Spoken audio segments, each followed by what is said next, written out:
Viridian, The Green Guide. By Clouds. My Head in the Clouds Not Coming Down.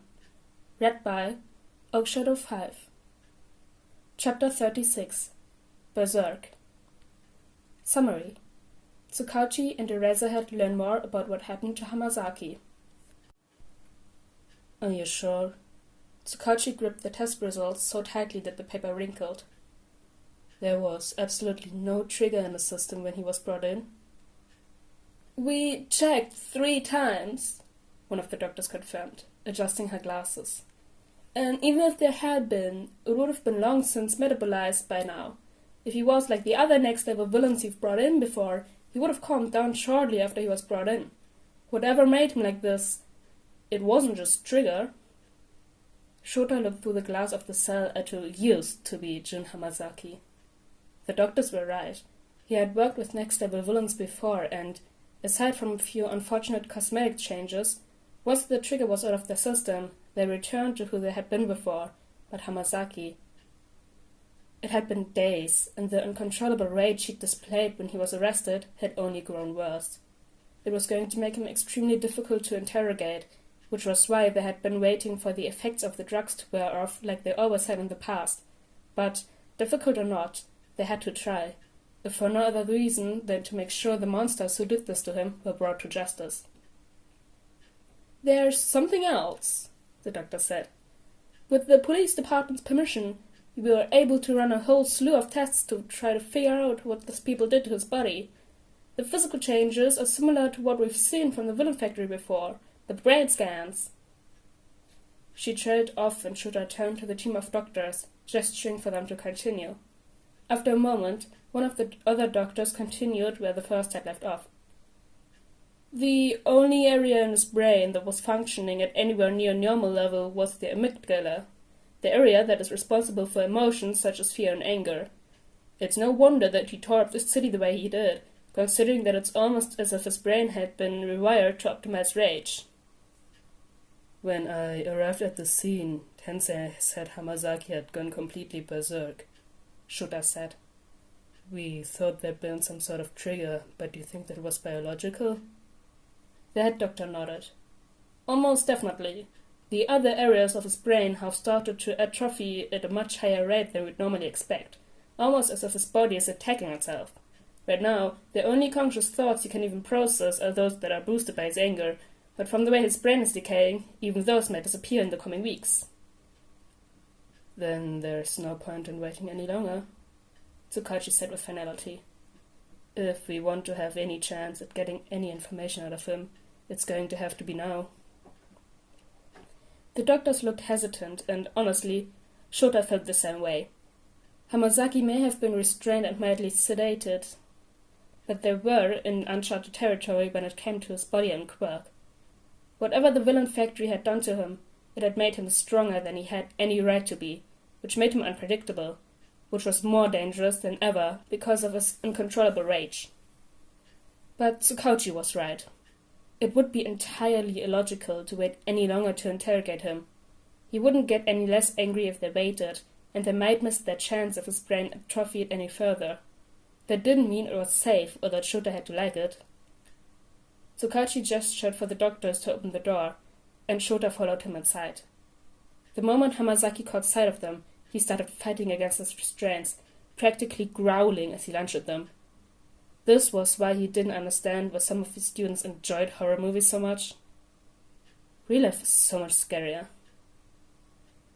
Jun Hamazaki, my name is Detective Tsukauchi, and this is the pro hero Eraserhead, Tsukauchi said, feigning calmness and hiding the slight tremor in his voice behind a thick layer of professionalism. We've met before. My quirk, lie detector, will be active during the course of this interview. Die! Well, at least he was so capable of coherent speech, though Shota wished his first understandable words had been something a little more useful. Do you know who did this to you? Hamazaki growled. Kill! Kill everyone! Tsukauchi wrote something down. Did they threaten to kill you? Kill! Hamazaki lunged at them again. Kill! Destroy! Everything hurt me! I heard everything! everything? Why didn't he say everyone? If it were Shota, he would want to hurt everyone who hurt him, but attacking everything went beyond simple revenge, didn't it? He glanced at Tsukauchi, who looked equally confused. Shota thought for another moment, watching the way that Hamazaki fought against the restraints. When the next level villains recovered, none of them remembered their experimentations. The leading theory was that it was the trauma, but the next one was that the villain factory had someone with a memory modification quirk. If Hamazaki couldn't remember who it was that hurt him, he might lash out at everything. Or they might have conditioned him to turn his anger to other targets. Did they tell you to be angry at the world? Shota asked. Did the people you were with make you believe that it was everyone else that hurt you, not them? Everything hurt me! Hamazaki yelled. Sensei said so! Sensei don't lie! Tsukauchi scribbled something else. Sensei? That's the one that hurt you? Do you know his name? Hamazaki shook. Sensei, help me! Kill you! Shota glared him down.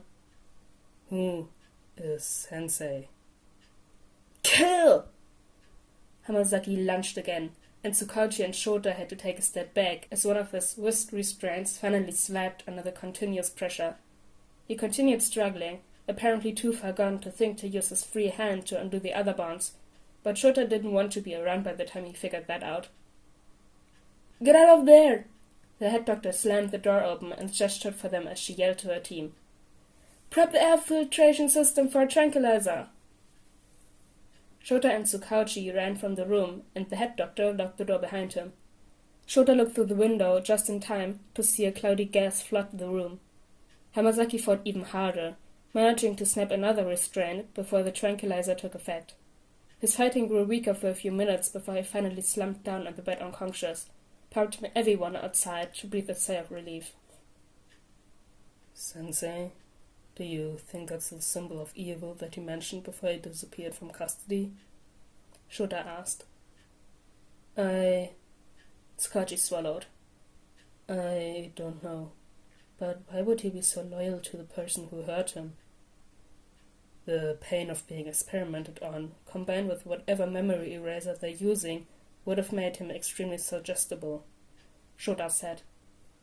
They've effectively brainwashed him into being loyal to them. Tsukauchi gave a frustrated sigh. Which makes things even more complicated, doesn't it? They were interrupted as Tsukauchi's phone rang. He took one look at the caller ID and answered. Hello, Chief Soigame. You're on speaker with me and the Razorhead. How are things going with that next level villain that Ingenium apprehended? The chief asked. Have you gotten any useful information from him? Woof. Tsukauchi and Shota shared a look. It might have just been a theory, but Viridian had been right when he said that the villain factory might be moving on to the next phase of their experiments, because Hamazaki was definitely not an instant villain. Not much, Tsukauchi said finally. He mentioned a person named Sensei, but Eraserhead believes he's been brainwashed into being loyal to him. Most of what he said were just threats. He's not back to normal? Woof, Soigame asked. It's been days. Shouldn't the trigger be out of his system by now, like it was with the others?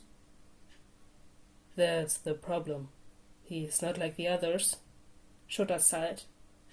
Hamazaki represents the next phase of the villain factory's experimentation. He's not the next level villain, and, according to the doctors, he most likely won't be recovering like they did. There was a long beat of silence on the other end as Soigame processed the new information. Woof! If he's not a next level villain, then what is he? Shota looked at Tsukauchi. They needed some name for this next evolution, because Shota wasn't naive enough to think that there wouldn't be others. But what to call them? This next phase was defined by the sheer amount of anger and rage they displayed, so something with that? Like Ingenium had said, Hamazaki had gone completely berserk from the experiments. He's something else entirely, Shota said finally. He's a berserker.